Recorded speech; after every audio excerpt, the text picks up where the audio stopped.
तो आज की वीडियो में हम tune into the midnight heart के एपिसोड नंबर 3 और 4 को कवर करने वाले हैं। कहानी की शुरुआत में हमें अरिसु का सीन दिखाया जाता है और वो ना अपने क्लब रूम के अंदर जाता है और लिटरली तभी सभी लड़कियां ना कपड़े चेंज कर रही होती है और ये चीज देखकर अरिसु काफी देर वहाँ पे चिल्लाता है और बोलता है कि तुम सभी पागल हो क्या। और इसके बाद वो ना सभी क्लास लेने लगता है कि तुम सभी कपड़े चेंज कर रहे हो और तुम्हें एक तरह से दरवाजा तो लगा लेना चाहिए था ना। और आखिर इतनी मूर्खता भरी हरकतें कौन करता है। और सभी लड़कियां सोच रही होती है कि एक तरह से इसने हमें देखा और उल्टा हमें ही सुना एक तरह से। और इसके बाद मैंने बोलने भी लगता है कि गलती तो तुम्हारी है ना, आखिर तुमने हमें क्यों देखा। और इसके बाद अरिसु भी ना अपनी गलती को एक्सेप्ट करता है, उसने देखा था इस कारण। और इसके बाद जो भी उनका अनाउंसमेंट वाला काम होता है फाइनली वो कंप्लीट कर लेते हैं। और इसके बाद वो सभी सोच होता है कि हमें कुछ खाने जाना चाहिए और वो लोग अरिसु से भी पूछते हैं कि क्या तुम भी हमें ज्वाइन करना चाहते हो। बट अरिसु मना कर देता है और बोलता है कि मेरे कुछ और प्लान्स हैं। और इसके बाद वो उन सभी को गुड बाय करके वहाँ से चला जाता है और बाकी सभी अभी सोचने लगता है कि हमें क्या खाना चाहिए। और तभी नेने बताने लगता है कि मुझे ऐसा लगता है कि हमें ना एक बार उसका पीछा करना चाहिए कि आखिरकार वो कहाँ पे जाता है। देखा जाता है उसने हमें नेकेड देख लिया था, एक तरह से हाफ नेकेड, और काफी ज्यादा एम्बैरसिंग मोमेंट था। और मैं भी चाहती हूँ कि उसको एक बार एम्बैरसिंग फील करवाऊं मैं। और रीका बताने लगता है कि वैसे देखा जाए तो वो मेरे लिए एम्बैरसिंग जैसा तो बिल्कुल भी नहीं था। और नेने ना काफी ज्यादा गुस्सा होने लगता है इसके बाद। और तभी सभी लोग बोलने लगता है कि वैसे देखा जाए तो कोई बेकार आइडिया नहीं है, इससे हमारा काफी ज्यादा टाइम पास भी हो जाएगा और हमें पता लग जाएगा कि आखिरकार वो क्या करता है। और कुल मिला के अभी सभी लड़कियां ना एक तरह से अरिसु को फॉलो करने वाले थे। तो इसके बाद वो सभी ना अरिसु का पीछा करना स्टार्ट कर देते हैं और अरिसु ना मेट्रो में होता है। इको बोलने लगते हैं कि नेने आखिरकार तुम क्या कर रही हो। और नेने बताने लगता है कि वो ना कुछ फोटोज क्लिक कर रही है ताकि वो उसको ब्लैकमेल कर सके। उसको ऐसा लगता है कि अरिसु ने गंदी किताब पढ़ रहा है एक तरह से। और अभी ना काफी दूर शहर की तरफ आ गया था। और इसके बाद वो ना एक कैफे के अंदर जाता है और नेने को ऐसा लगता है कि वो ना 18+ कैफे, आप लोग समझ जाओ कौन सा कैफे। और वो सब लोग सोच रहे थे कि आखिरकार अरिसु इतना क्या करता है आके। और इसके बाद तभी वो सभी ना कैफे के अंदर जाते हैं और सोच रहे होते हैं कि आखिरकार अरिसु यहाँ पे क्या करता होगा। और तभी हमें पता लगता है कि भाई वो ना वहाँ पे काम करता था और अभी सभी लड़कियां वहाँ पे छुप गई थी ताकि अरिसु को पता ना चले एक तरह से। तो सभी लड़कियां सोचने लगता है कि भाई ये तो इतना रिच है तो आखिरकार ये काम क्यों कर रहा है। और शॉप का ऑनर भी ना ये क्वेश्चन करता है कि तुम तो काफी रिच हो तो आखिरकार तुम काम क्यों कर रहे हो। और अरिसु बताने लगता है कि मैं रिच नहीं हूँ बल्कि मेरे फादर रिच है और मैं हाई स्कूल में पढ़ने वाला लड़का हूँ और साथ ही मुझे भी काफी पैसों की जरूरत पड़ती है, इस कारण मुझे काम करना पड़ता है। और तभी शॉप का ऑनर बोलने लगता है कि आखिरकार तुम्हें अचानक से पैसे की जरूरत क्यों पड़ गई। और यामो बताने लगता है कि उसको ना 1 मिलियन येन चाहिए ताकि वो अपने क्लब रूम को ना और भी ज्यादा अच्छा बना सके। और अभी सभी लड़कियां भी ना काफी हैरान हो जाती है, उनको ऐसा लगता है कि याम ना अपने घर से पैसे लेके आएगा, बट वो तो मेहनत कर रहा है एक तरह से पैसे कमाने के लिए देखा जाए तो। और शॉप का ऑनर बताने लगता है कि क्लब रूम पे इतना पैसा खर्च करना वो सही रहेगा क्या। अरिसु बताने लगता है कि आपने एक तरह से सही कहा, मुझे स्टार्टिंग में वो सभी लड़कियां ना काफी ज्यादा यूजलेस लगती थी बट अभी उनमें काफी ज्यादा बदलाव आते जा रहा है और मैं चाहता हूँ कि वो सभी काफी ज्यादा मेहनत करे और काफी आगे बढ़े। और उनकी आवाज में कुछ ना कुछ तो है जो कि मुझे उनमें ना इन्वेस्ट करने में काफी ज्यादा मजबूर कर रहा है। और इसके बाद तभी बॉस बताने लगता है कि मुझे ऐसा लगता है कि भाई वो चारों लड़कियां ना तेरा काटने की कोशिश कर रहा है। और यामा बताने लगता है कि ऐसा कुछ भी नहीं है, मैं भी क्लब का मेंबर हूँ एक तरह से। और इसके बाद तभी पीछे से ना लड़कियों की आवाज आती है और यामा ना उनकी तरफ देखता है और उनको देखने के बाद बंदे की ना काफी हालत खराब हो जाती है और सभी लड़कियां भी ना अभी एक तरह से उसके काफी ज्यादा मजाक उड़ाने लगते हैं। और यामा बोलता है कि आखिरकार तुम यहाँ पे क्यों आई हो। और इसके बाद यामा ना हमें अपनी क्लास में नजर आता है और बंदा ना अभी काफी ज्यादा परेशान था और सोच रहा था कि अभी वो सभी ना मुझे ब्लैकमेल करने की कोशिश करेंगे। बट तभी अचानक से ना क्लास के अंदर एको आ जाती है और बताने लगते हैं कि क्या तुम्हारे पास थोड़ा टाइम है। और यामा बोलने लगता है कि तुम अभी ब्लैकमेल करना चाहती हो क्या मुझे। इको बताने लगता है कि तुमने भी मुझे एम्बैरेसिंग होते हुए देखा था और मैं भी चाहती हूँ कि मैं तुम्हें एम्बैरेसिंग होते हुए देखूं और इसके बाद हमारा हिसाब क्लियर हो जाएगा। और इसके बाद वो दरवाजे को बंद कर देती है और साथ ही अरिसु की तरफ जाने लगती है। अरिसु भी बोलने लगता है कि आखिर तुम इस टाइप की हरकतें क्यों करेगी। और इको बताने लगता है कि तुमने तो कहा था कि जब कुछ उल्टी सीधी हरकतें करो तो दरवाजा बंद कर लेना चाहिए। और वो ना इसके बाद उसके सामने ना अपना जैकेट उतारने लगती है और अभी अरिसु ने काफी ज्यादा डर गया था एक तरह से। बट तभी हमें पता लगता है कि वो ना अपना टैबलेट निकाल रही थी और वो बताने लगता है कि मुझे ना तुम्हारी मदद चाहिए एक तरह से। और वो बताने लगता है कि दूसरों से इसके बारे में बात करना ना काफी ज्यादा डिफिकल्ट है बट मुझे ऐसा लगता है कि मैं तुम्हारे साथ बात कर सकती हूँ और साथ ही तुम ना मेरी मदद भी कर सकते हो इसको लेके। और इसके बाद वो ना अरिसु को अपने कमेंट्स पढ़ाने लगते हैं, वीडियो के कमेंट्स एक तरह से। कमेंट में लिखा हुआ था कि अभी काफी ज्यादा बोरिंग हो रहा है, जो कल कर रही थी तुम वही आज भी करिए, कुछ नया करो, इस टाइप के कमेंट्स थे। और वो बोलने लगते हैं कि मुझे ना व्यूअरशिप को बढ़ाना है, इस कारण तुम कुछ टिप्स दे सकते हो। और अरिसु बताने लगता है कि इसके बारे में तो मैंने तुम्हें पहले कहा था कि तुम ना काफी ज्यादा बोरिंग हो और ये ज्यादा टाइम तक नहीं चलने वाला। और वो बताने लगते हैं कि मैंने काफी कुछ ट्राई किया था, मतलब कुकिंग से लेके मॉडलिंग से लेके बाकी काफी कुछ ट्राई किया था बट उसके बाद भी मेरे व्यूअरशिप नहीं बढ़ रहे। और अरिसु बताने लगता है कि इसका रीजन मुझे काफी अच्छे तरीके से पता है क्योंकि तुम्हारे फेस पे ना कोई भी रिएक्शन देखने को नहीं मिलता, मतलब कि चाहे कुछ भी हरकतें करे हो ना उसके बाद भी ना उसके फेस पे रिएक्शन केवल एक ही होता है। और ये चीज ना सच बताओ तो काफी ज्यादा बोरिंग हो जाता है। और ये सारी बातें ना एक तरह से अरिसु बता रहा होता है इको को। इको बताने लगता है कि उसका अवतार ना काफी ज्यादा पुराना हो गया और उसके पास ना इतने पैसे नहीं है कि वो एक नया अवतार खरीद सके और ये भी काफी बड़ी प्रॉब्लम की बात है। और इसके बाद तभी अरिसु बताने लगता है कि मेरे पास एक सॉफ्टवेयर है जिसकी मदद से तुम अपने अवतार को काफी अपग्रेड कर सकती हो। और वो बताता है कि मैंने इसको अपग्रेड कर दूंगा और ये सुनकर ना इको को भी काफी अच्छा लगता है। और इसके बाद अगले दिन का सीन दिखाया जाता है जहाँ पे थोड़ा बहुत अपग्रेड करके लाया होता है, लेकिन वो सब कुछ ना इको को एकदम नॉर्मल लग रहा था। और इसके बाद तभी अरिसु ना उसको बताने लगता है कि तुम्हें ना इमोशन लाना चाहिए अपने अवतार के अंदर। और फनी बात तो ये था कि इको को ना हंसना ही नहीं आता था, वो ढंग से इमोशन दिखाई नहीं पा रही थी वहाँ पे। इसके बाद बताने लगता है कि तुम्हें ना अपने एक्सप्रेशन को दिखाना होगा, हंसना होगा, रोना होगा, गुस्सा करना होगा और वही सारी चीजें तुम्हारे फैंस को काफी पसंद आएगा। और तुम्हें कुछ भी फोर्सफुली करने की जरूरत नहीं है। लेकिन इको ना ढंग से नहीं कर पा रही थी, वो एक्सप्रेशन बिल्कुल भी नहीं ला पा रही थी। और वो बताने लगते हैं कि जैसे लाइव स्ट्रीम ऑन हो जाता है तो उसके बाद मैं अपने आपको हंसा नहीं पाती हूँ। और ये सारी बातें सुनकर यामा को काफी ज्यादा होने लगता है। और इसके बाद वो ना उसको काफी ज्यादा गुदगुदी करने लगता है और बोलता है कि तुम्हें इस कारण तो हंसी लोगी ना। और लिटरली भाई काफी ज्यादा मेहनत करता है लेकिन उसके बाद भी ना उसके फेस पे ज्यादा एक्सप्रेशन नहीं आते, ज्यादा हंसती नहीं है वो। और इसके बाद तभी यामा ना एक जोकर वाला फेस पहन के आता है और वो चीज देख के ना इको थोड़ा हंसने लगती है और वो ना अपना फेस घुमा लेती है। अरिसु बताने लगता है कि तुम अभी हंसी थी और तुम्हें ना इस तरफ को घूमना चाहिए बट वो ना अपना चेहरा नहीं दिखाना चाहती थी। और इसके बाद फाइनली जाके ना वो उसके फेस पे ना स्माइल देख ही लेता है एक तरह से, मतलब कि इको की स्माइल भी काफी ज्यादा क्यूट था। और उन दोनों के बीच का माहौल अभी काफी ज्यादा अच्छा हो गया था एक तरह से, मैं आपको इतना बता दूं। बट तभी अचानक से ना कांच के पीछे से ना एक मोबाइल आता है, वो नेने होती है और वो बोलने लगती है कि आखिरकार तुम इको के साथ क्या करने की कोशिश कर रहे हो। और लिटरली भाई वो ना दूसरे कमरे में थे, लेकिन मोबाइल के जरिए ना वो एक तरह से देख पा रहे थे कि आखिरकार वो दोनों क्या करने की कोशिश कर रहे हैं। और नेने काफी ज्यादा गुस्सा हो गई थी और फटाक से दरवाजे पे आ जाती है।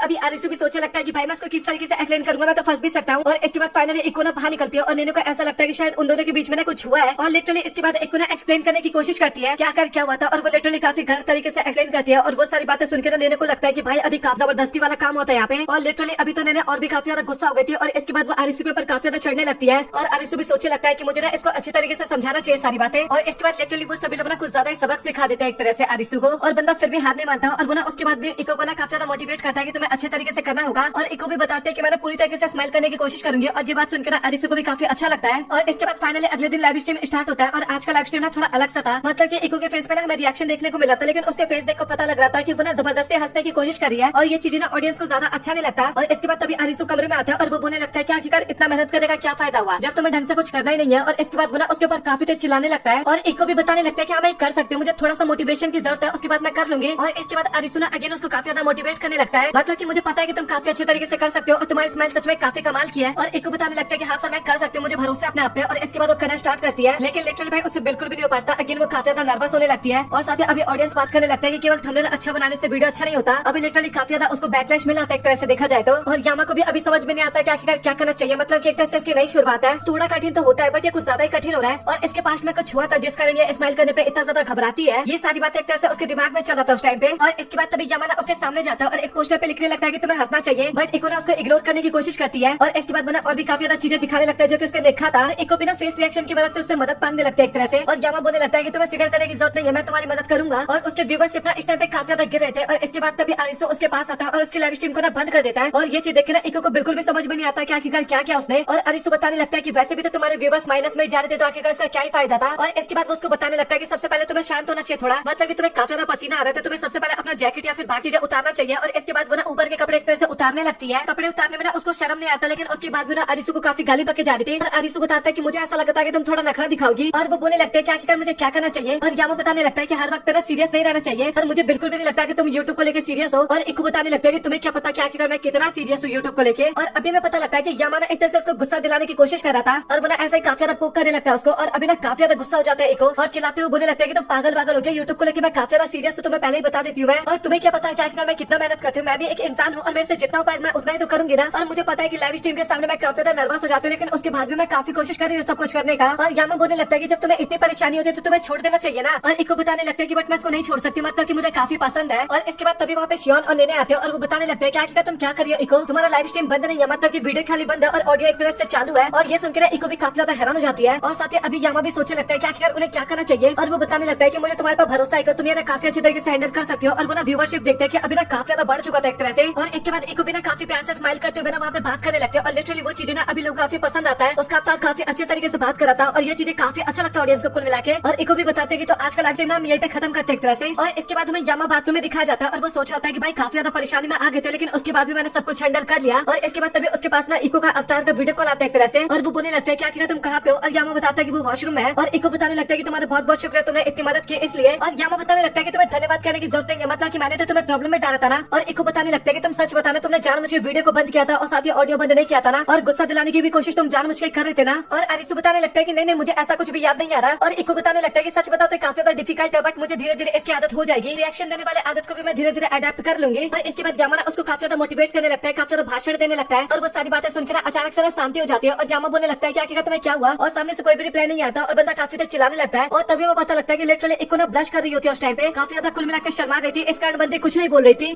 इसके बाद हमें स्टूडेंट काउंसिल रूम दिखाया जाता है जहाँ पे मीटिंग चला था और शिनोबू बता रही होती है कि स्पोर्ट्स फेस्टिवल इस बार किस तरीके से होने वाला है। तो मैं आप सभी को बता दूं कि वो वाइस प्रेसिडेंट स्टूडेंट काउंसिल की और वो मीटिंग के बारे में बता रही होती है। और तभी बाकी बंदे बताने लगता है कि अच्छा वो सभी तो समझ में आ रहा है, बट आपने पोस्टर के ऊपर अपने फोटो क्यों लगा रखी है। और ये सुनकर शिनोबू काफी शर्मा जाती है और वो ना काफी डर जाती है एक तरह से, क्योंकि उसने ना हर बार की तरह कुछ गलती कर दिया था, उसको कुछ और चीज के फोटो लगाने थे बट उसने कुछ और लगा दिया। और बाकी सभी लोग ना इसके बारे में कंप्लेन करने लगते हैं और वो ना सभी को ये चीज इग्नोर करने के लिए बोलती है। और वो बताते हैं कि मैं इसको ठीक कर दूंगी, बट लड़के ना काफी ज्यादा खुश होते हैं उसके फोटोज के अंदर देख के। और हमें ये भी पता लगता है कि पूरा स्कूल ना एक तरह से उसके ऊपर डिपेंड रहा करता था और हर काम के लिए सब लोग उससे मदद मांगते थे, मतलब कि होमवर्क हो गया या फिर बाकी चीजों के लिए। और शिनोबू ना किसी को भी मना नहीं करते थे। और तभी अगेन दो लड़के वहाँ पे आती है और बताने लगते हैं कि डॉक्यूमेंट्स में ना कुछ मिसिंग है, लेकिन हमें पता नहीं क्या क्या चीज है। और शिनोबू बताने लगता है कि तुम्हें फिक्र करने की जरूरत नहीं है, मैं उसको हैंडल कर लूंगी। और इसके बाद शाम को घर जा रही होती है और सोच सोचती है क्या सच में काफी ज्यादा काम हो गया और मुझे ऐसा लगता है कि मैं रात में सो नहीं पाऊंगी। और इसके बाद वो अपने क्लब में जाती है और अपने साथियों को बताने लगते हैं कि आखिरकार कल उन्हें क्या क्या चीजें करना है, अनाउंसमेंट करना था, स्कोर बताना था और काफी सारी चीजों के बारे में तो बंदे को खुद भी याद नहीं था। और रिका बताने लगता है कि हमें ना इसमें ना काम को बांट लेना चाहिए। और एक को बताने लगता है कि पिछली बार तो तुमने किया था ना, और रिका बताने लगता है क्या किया तो था लेकिन उसमें काफी ज्यादा गड़बड़ हो गया था और वो लोग ना सभी काम में काफी गड़बड़ करते थे ना, इस कारण शिरोबू बताने लगता है कि तुम वो सब काम मेरे ऊपर छोड़ दो। और तभी स्कोरिंग की बात करने लगता है रिका और वो ना नैने को काम देती है, लेकिन नैने बताने लगता है कि वो ना मैथ में काफी ज्यादा वीक है। और फनी बात तो ये था कि अंत में जाके ना वो भी काम शिरोबू करती है और कुल मिला के वहाँ पे जितने भी काम होता है ना वो सभी काम ना शिरोबू के ऊपर ही आ जाता है। और बाकी लोग बोलने लगता है कि फिर तो काफी टफ हो जाएगा तुम्हारे लिए और हमें ना कुछ भी करके काम को ना आपस में डिवाइड करना चाहिए। और शिनोबू बोलने लगता है कि तुम लोग फिक्र मत करो, मैं पिछले साल भी की थी और इस साल भी कर लूंगी। और अरिसु बताने लगता है कि तुम लोग अनाउंसमेंट जैसा कुछ काम क्यों नहीं करते अच्छे तरीके से। और नेने बताने लगता है कि हम ना मेड कैफे ओपन कर सकते हैं। और अरिसु बताने लगता है कि आखिरकार इसका मेड कैफे से क्या लेना देना। और लिटरली ये भी काम ना शिनोबू अपने ऊपर ले लेते हैं कि आखिरकार उन्हें क्या सोचना चाहिए। और अभी सभी लड़कियां ना एक तरह से कैरियोके के लिए जा रही होती है, बट शिनोबू ना मना कर देती है और शिनोबू के साथ आजू भी जाने के लिए मना कर देता है। और इसके बाद वो ना उसकी तरफ देखने लगता है। अरिसु बताने लगता है कि अभी यहाँ पे जो भी कुछ होने वाला है ना उसके बारे में तुम किसी को नहीं बताओगे। और शिनोबू ना अभी काफी ज्यादा डर जाती है, मतलब कि उसको ऐसा लगता है कि शायद अरिसु उसको किस करने वाला है। लेकिन वो ना एक मेडिसिन देता है और बताने लगता है कि मैंने सुबह से तुम्हारी वॉइस को नोटिस कर रहा हूँ और अभी ना काफी ज्यादा डिफरेंस सा लग रहा है और इससे तुम्हारी आवाज फिर से पहले की तरह हो जाएगी। और तभी शिनोबू बोलने लगता है कि आखिरकार तुम किसी सीक्रेट के बारे में बात कर रहे थे ना। और वो बताता है कि हमारी फैमिली में ना टॉफी खाना मना है और अगर उन सभी को पता लग जाएगा ना तो काफी गुस्सा करेंगे मेरे ऊपर। और अभी कुल मिलाकर शिनोबू को ना काफी ज्यादा अच्छा लगा था क्योंकि सुबह से उसके पास काफी सारे लोग आए थे उससे मदद मांगने के लिए, लेकिन एक तरह से किसी को भी नहीं पता था कि शिनोबू के गर्दन में थोड़ा पेन हो रहा है। लेकिन अरिसु था जिसको एक तरह से पता चल गया था और वो ना उसको इसके बाद काफी ज्यादा धन्यवाद करने लगती है। और अरिसु बताने लगता है कि मैं इसी काम के लिए कुल मिला के आप पे तो मैं तुम्हारी मदद तो ऑब्वियस बातें करूंगा ही। और वो बताने लगता है कि आखिरकार तुम इतना ज्यादा प्रेशर अपने ऊपर क्यों ले रहे हो, मतलब कि काम डिवाइड भी तो कर सकती हो ना। और शिनोबू बताने लगता है कि वो ना एक काफी अच्छे प्रेसिडेंट बनना चाहती है जो कि सबकी मदद करे। और तभी अरिसु बताने लगता है कि क्या तुम सभी का क्रेडिट लेना चाहते हो। और शिनोबू बोलते हैं कि ऐसा नहीं है बट तुम एक तरह से ऐसा मान सकते हो। और तभी आज बताने लगता है कि तुम्हें ना मेरे सामने परफेक्ट बनने की जरूरत नहीं है, तुम मेरी मदद ले सकते हो, तुम्हें ना मेरे से कुछ भी बातें छिपाने की जरूरत नहीं है और एज अ दोस्त की तरह तुम मेरे साथ रह सकते हो। और इसके बाद वो ना वहाँ से जाने लगता है, बट तभी शिनोबू उसका हाथ पकड़ते हुए उसको बोलने लगता है कि क्या तुम यहाँ पे रुक सकते हो, मतलब कि मैं रात में अकेले रहने वाली हूँ और क्या तुम मुझे कंपनी दे सकते हो स्कूल में। और इसके बाद वो ना लाइब्रेरी जाते ताकि वो ना आगे की प्लानिंग कर सके। और तभी शिनोबू बताने लगता है कि तुम्हें ना आंखें बंद करना है और आज बताने लगता है कि तुम ना कुछ गलत मत करना। शिनोबू बोलने लगता है कि तुम्हें फिक्र करने की जरूरत नहीं है, दोस्त माना है तो तुम्हारे साथ कुछ भी नहीं होगा। और इसके बाद वो ना उसकी तरफ आगे बढ़ रही थी, बट उसी टाइम पे अरिसु अपनी आंखें खोल देता है और वो देखता है कि शिनोबू ना उसके काफी क्लोज है और हमें पता लगता है कि वो ना चॉकलेट खिलाने वाली थी, बट बंदा काफी डर जाता है और काफी दूर जाके गिरता है इस कारण। और वो बोलने लगता है कि आखिरकार तुम मेरे खिलाफ ऐसे कैसे जा सकते हो, तुम्हें पता है कि मैं चॉकलेट नहीं खाता, आखिरकार तुम्हें क्यों खिलाने की कोशिश कर रही हो। और इसके बाद शिनोबू ना उससे माफी मांगने लगती है और वो चॉकलेट खुद खा लेती है। और अरिसु बताने लगता है कि मुझे ऐसा लगता है कि तुम कुछ ज्यादा चॉकलेट खाती हो। और वो बताते हैं कि तुमने सही कहा, स्ट्रेस दूर कर देख लेना काफी ज्यादा इंपॉर्टेंट होता है। और इसके बाद वो दिखाती है और लिटरली उसके पास काफी ज्यादा ही चॉकलेट थे उस टाइम पे। और अरिसु बताने लगता है कि तुम्हें पता है ना कि इससे तुम्हारे पर फाइन भी लग सकता है। और शिनोबू बताने लगता है कि तुमने सही कहा, इस कारण मैं छिपके खाती हूँ सारी चीजें। और वो ना उसको भी खिलाने लगती है। और अरिसु बताने लगता है कि तुम्हें पता है ना कि हमारी फैमिली में चॉकलेट खाना अलाउड नहीं है। और शिनोबू बताने लगता है कि अगर तुम नहीं खा रहे तो तुम्हारे पास चॉकलेट कर क्या रही थी उस टाइम पे। और बताने लगता है कि वो सारी चॉकलेट्स ना मैंने तुम्हारे लिए रख रखी थी, मतलब तुम सभी के लिए। मुझे पता है कि तुम्हारी आवाज काफी ज्यादा इंपॉर्टेंट है, इस कारण मैं अपने पास रखता हूँ ताकि मैं तुम्हारी आवाज का इलाज कर सकूं। और इसके बाद तभी शिनोबू बताने लगता है कि एक रात में आखिरकार इतना सब कुछ प्लान कैसे होगा। और अरिसु बताने लगता है कि तुम मेरे साथ हो और तुम्हें पता है कि मैं एकदम परफेक्ट हूँ, तो मैं काफी आसानी से कर सकता हूँ, तुम मुझ पर भरोसा कर सकती हो। और इसके बाद बताने लगता है कि मुझे ये बताओ कि आखिरकार तुम हर वक्त पे ऐसा एक्ट करने की कोशिश क्यों करती हो। और इसके बाद वो ना चॉकलेट का एग्जाम्पल देने लगता है कि चॉकलेट को बनाने में काफी ज्यादा चीजें लगती है बट वो एंड में जाके एकदम परफेक्ट होता है। तो इसी तरीके से कुल मिला के सभी लोग मेरे लिए काफी ज्यादा इंपॉर्टेंट है और बाकी सभी लड़कियां मेरी तुलना में काफी ज्यादा परफेक्ट है। वो अपनी चीजों को और भी ज्यादा परफेक्ट बनाने के लिए काफी ज्यादा मेहनत करते हैं, बट मैं अपनी चीजों को लेकर ऐसा बिल्कुल भी नहीं कह सकती। मैं ये भी नहीं कहना चाहती कि मैं उन सभी से जेलसी फील करती हूँ, ऐसा नहीं है, बट मैं ये कहती हूँ कि मैं उनकी बराबरी भी नहीं कर सकती। और मैं बस इतना चाहती हूँ कि मैं अपने सपनों को पूरा न कर सकूँ वो चलेगा, लेकिन मैं बाकियों के सपनों को पूरा करने में उनकी मदद कर सकूँ। और अरिसु बताने लगता है कि मुझे पता है कि तुमने कहा था कि तुम एंकर बनना चाहते हो, बट आखिरकार तुम लोगों की मदद क्यों नहीं लेती इसमें। और इसके बाद वो बताने लगता है कि लास्ट टाइम हमने करने का कोशिश किया था, लेकिन मैंने जो कि सभी गेम्स का नाम गलत लेते जा रहे थे, एक जो कि सारे इंस्ट्रूमेंट एक तरह से तोड़ दी थी जितने भी चीजें काम आती है। और रिका की तो तबियत खराब हो गई थी तो वो इस कारण स्कूल ही नहीं आ पाई। तो मैंने सोचा कि इस बार मैं किसी के ऊपर डिपेंड नहीं होगी, सब काम मैं अकेले संभाल लूंगी। और इस क्लब के अंदर मेरा ये आखिरी साल है तो मैं सोची कि इसको ना अच्छी तरीके से एंजॉय किया जाए और मेमोरीज बनाई जाए। और अरिसु ने काफी डर जाता है और बोलने लगता है कि क्या तुम स्कूल छोड़ के जा रही हो। और वो बताने लगता है कि ऐसा नहीं है बल्कि मैं क्लब छोड़ने वाली हूँ ताकि मैं अपने पढ़ाई पे फोकस कर सकूं। और उसके अभी एग्जाम में ना अच्छे नंबर नहीं आते, इस कारण उसको स्टडी पे फोकस करना पड़ेगा और उसको एक एंकर बनना है, तो उसके लिए उसको एक बड़ा सा यूनिवर्सिटी में जाना होगा, बढ़िया वाले यूनिवर्सिटी में। और अरिसु बताने लगता है कि तुम्हें ना ये सारी हरकतें करने की जरूरत नहीं है, क्लब छोड़ने की जरूरत नहीं है या फिर इतना कमजोर बनने की जरूरत नहीं है। मैं तुम्हारी सारी चीजों में मदद करूंगा, तुम्हें जिस चीज में मदद चाहिए होगा मैं तुम चारों के गोल को अचीव करने में तुम्हारी मदद करूंगा। और साथ ही तुम प्रॉमिस के बारे में भूल गई हो जो कि मैंने किया था कि मैं तुम सभी का साथ कभी भी नहीं छोड़ूंगा। और उसके बाद सुनने के बाद ना शिनोबू भी काफी खुश हो जाती है और एक तरह से सोचने लगता है कि सच में भाई कितना ज्यादा मोटिवेशन का ज्ञान देने लगता है एक तरह से। और अरिसु भी बताने लगता है कि तुम ना अपने आप को कम बिल्कुल भी मत समझो, तुम्हारे अंदर भी काफी ज्यादा टैलेंट है, जितना उनके अंदर है कुल मिला के तुम्हारे अंदर भी उतना ही टैलेंट है। बट वो लोग ना अपनी सारी बातें ना खुल के कह देती है, बट तुम खुल के सारी बातें नहीं कह पाती। बट तुम्हें इतना पता होना चाहिए कि तुम ना उनके जितना सुंदर हो और साथ ही उनके जितना टैलेंटेड हो। और उसके बाद सुनने के बाद ना शिनोबू को एक तरह से फेक लग रहा था, मतलब कि ऐसा लग रहा था कि बड़ा चढ़ा के बोला, लेकिन उसके बाद बंदी को काफी अच्छा लग रहा था। और आरिसू बताने लगता है कि मैं कभी भी झूठ नहीं बोलता। और इसके बाद तभी शिनोबू सोचने लगती है और बताने भी लगता है कि हम इसको सीक्रेट नहीं रख सकते क्या, मतलब कि हमारे बीच में भी जो भी बातचीत हुआ ना इसके बारे में तो बाकियों को मत बताना। और एक तरह से ना उसका अभी भी भरोसा नहीं था, उसको ऐसा लग रहा था कि आरिशु शायद बाकियों को बता देगा। और आरिशु ना तभी एक चॉकलेट खा लेता है और बताता है कि अब तुम्हारे पास भी मुझे ब्लैकमेल करने का एक रीजन हो गया, तो अभी ना हम दोनों की बातों को सीक्रेट रखेंगे। और शिनोबू को भी ना काफी अच्छा लगता है क्योंकि उसके कारण आरिशु ने ना एक काफी इंपॉर्टेंट सा रूल तोड़ दिया था अपने फैमिली का। और अभी फाइनली स्पोर्ट्स फेस्टिवल का दिन आ चुका था और साथ ही ब्रॉडकास्टिंग क्लब क्या करने वाला था इसके बारे में ना अच्छी तरीके से नहीं बताया जाता, बट उनके टीममेट्स को ना शिनोबू के ऊपर काफी ज्यादा भरोसा था। और इसके बाद में आरिशु का सीन दिखाया जाता है और लिटरली भाई वो ना हर एक काम में एकदम परफेक्ट है, वो जितना भी रिश्ता ना काफी आसानी से जीते जाता है। और ये चीज देखिए ना बाकी लड़की या फिर बाकी लड़कियां अपना काफी ज्यादा हैरान होती है और सोचते हैं कि सच में भाई ये तो काफी ज्यादा कमाल का बंदा है। और लिटरली भाई वो ना कमेंट्री भी काफी अच्छे तरीके से करता है, पहले रेस जीतता है उसके बाद वो कमेंट्री करने आता है, क्योंकि वो काम नहीं करता लेकिन वो टाइम पे नहीं आती है, इस कारण आरिशु ये वो काम भी करने लगता है। और इसके बाद वो वाली गेम आती है, मतलब कि लड़कियों का गेम था कुल मिला के, जिसके अंदर पर्ची के ऊपर जो चीजें लिखा था ना उनको वो सारी चीजें लेकर फर्स्ट क्लास को क्रॉस करना था। और हमें रीका और इको ना गेम खेलते हुए नजर आते हैं और दोनों की पर्ची में लिखा था, एक की पर्ची में लिखा था जिसके ऊपर तुम सबसे ज्यादा भरोसा करते हो, एक की पर्ची में जिसके पास तुम्हें काफी ज्यादा पसंद है। और लिटरली दोनों ना इसके बाद आरिशु के पास जाते हैं और आरिशु भी काफी ज्यादा हैरान हो गया था कि भाई आखिर इन दोनों के पर्ची पर आया क्या जो मुझे लेके जा रही है, बट वहाँ पे दोनों में से ना कोई भी कुछ नहीं कहना चाह रहा था। और आपको पता है कि आरिशु किसी भी काम में पीछे रहता है नहीं, उसको बस रेस जीता था, इस कारण लिटरली भाई वो दोनों को ना गोद में उठा लेता है और इसके बाद भागना स्टार्ट करता है। और अभी दो को गोद में ले रखा था, इसके बाद ना काफी ज्यादा फास्ट था और बाकी लौंडे भी तो ये देख के भाई काफी ज्यादा जलने लग गए थे वहाँ पे, और वो लोग थोड़ा सा लेट हो गए थे, इस कारण वो रेस तो नहीं जीत पाते कुल मिला के। और दोनों लड़कियां तो उतनी उदास नहीं होती, लेकिन लिटरली भाई आरिशु तो काफी ज्यादा रोने लग गया था क्योंकि लाइफ में पहली बार कोई सा गेम हारा था। और इसके बाद वो ना शिनोबू के पास जाता है और हमें पता लगता है कि शिनोबू के टीममेट्स जो थे ना वो इंजर्ड हो गए थे। और आरिशु बताने लगता है कि मुझे फर्क नहीं पड़ता क्योंकि हमारी फैमिली कभी भी हाथ नहीं मानती। और इस गेम के बारे में आप काफी अच्छे तरीके से जानते हो, जापान में काफी ज्यादा खेला जाता है, जहाँ पे हॉर्सेस के ऊपर एक किंग बैठता था और साथ ही उसके सर पे पट्टी लगी होती है और पट्टी को हटाना पड़ता है, काफी अच्छे तरीके से पता होगा। और लिटरली नेने भी ना देख के काफी हैरान हो जाते हैं कि भाई आखिरकार ये लौंडा करने की क्या कोशिश कर रहा है। और हमें आरिशु दिखाया जाता है जिसने अकेले शिनोबू को उठा रखा था और शिनोबू भी ना काफी ज्यादा शर्मा रही थी। और नेने और शिनोबू तो काफी ज्यादा लड़ने लगते हैं, मतलब कि आरिशु कि तू ना मेरे बीच में आने की कोशिश कर रहा है। और आरिशु को कोई फर्क ही नहीं पड़ा था, वो फिर भी आ जाता बीच में। और नेने बताने लगता है कि तुम्हें थोड़ा दूर जाना चाहिए, नहीं तो मुझे उस दिन की बातें याद आने लगती है। और आरिशु को नहीं पता चला था कि आखिर वो किस दिन की बात करी है। और वो ना डेटिंग वाली बात करी है जहाँ पे उसने केस किया था एक तरह से आरिशु को, और वो ना उसके बारे में बताने वाली थी, बट तभी में पता लगता है कि शिनोबू का ना बैंड हट चुका था, वो हार गए थे। और इसके बाद में शिनोबू ना आरिशु को बताती है और बंदा तो अलग ही डिप्रेशन में चला जाता है क्योंकि वो एक दिन में 2 गेम हार चुका था लड़कियों के कारण। और इसके बाद में नेने का सीन दिखाया जाता है और वो ना शिनोबू की तरफ देख के ना काफी ज्यादा जेलसी फील कर रही थी। उसको ऐसा लग रहा था कि पता नहीं ये दोनों इतना ज्यादा क्लोज हमेशा क्यों रहते हैं। और वो सोचने लगता है कि मुझे ना इन सभी चीजों पे ना ज्यादा ध्यान नहीं देना चाहिए क्योंकि वो दोनों कोई कपल थोड़ी ना एक तरह से, और आरिशु चाहे जो भी करे उससे उसको क्या ही फर्क पड़ता है। और वो ना इन्हीं सब चीजों के ख्यालों में खो रहे थे, इस कारण नेने की टीम में ना एक तरह से हार जाती है गेम। और इसके बाद फाइनली स्पोर्ट्स फेस्टिवल का गेम तो सभी खत्म हो गए थे, लेकिन अभी ब्रॉडकास्ट टीम की बारी थी और उन्होंने कुल मिला के हाइड्रोफोन बना रखा था। और इसमें करना ये था कि कोई भी बंदा ना अपने दिल की बात आके कह सकता था बिना आइडेंटिटी रिवील करे, वो चाहे कुछ भी हो एक तरह से कह सकता था उसमें। और आरिशु बताने लगता है कि इसमें तो हम लेटर का भी इस्तेमाल कर सकते थे ना, और शिनोबू बताने लगता है कि वो कर सकते थे, लेकिन जब वो अपने आप ही अपने दिल की बात बताएगा सामने वाला बंदा और हमें नहीं पता चलेगा कि आखिर वो कौन है, तब ज्यादा मजा आएगा। और वो पोस्टर दिखाती है और उसने ना पोस्टर भी बना रखा था कुल मिला के। और इसके बाद तभी आरिशु बताने लगता है कि तुम्हें फेस्टिवल के टाइम पे सारी चीजें करना चाहिए था ना, इससे काफी सारे लोग आते हैं। और नेने बताने लगता है कि उनके स्कूल में ना डेटिंग करना अलाउड नहीं है एक तरह से, और ऐसे ना और भी काफी ज्यादा लोग आते हैं और वो सभी ना कन्फेस ही करते हैं कुल मिला के, और इससे काफी प्रॉब्लम हो सकता था। तो इस कारण अभी वो लोग कुल मिला के पोस्टर लगाने वाले जिससे ज्यादा लोग ना आए। और शिनोबू बताने लगता है कि कुल मिला के वो लोग ना अभी हमें नहीं रोक सकते। और तभी वहाँ पे एक बंदी आती है और बताने लगता है कि तुम्हें सच में लगता है कि हम लोग तुम्हें अभी यहाँ पे नहीं रोक सकते। और हमें पता लगता है कि वो ना उनकी टीचर थी और शिनोबू ना काफी ज्यादा डर गई थी उन्हें देखने के बाद। और वो ना ब्रॉडकास्टिंग क्लब की एक तरह से मेन टीचर थी, मैं इतना आपको बता दूं।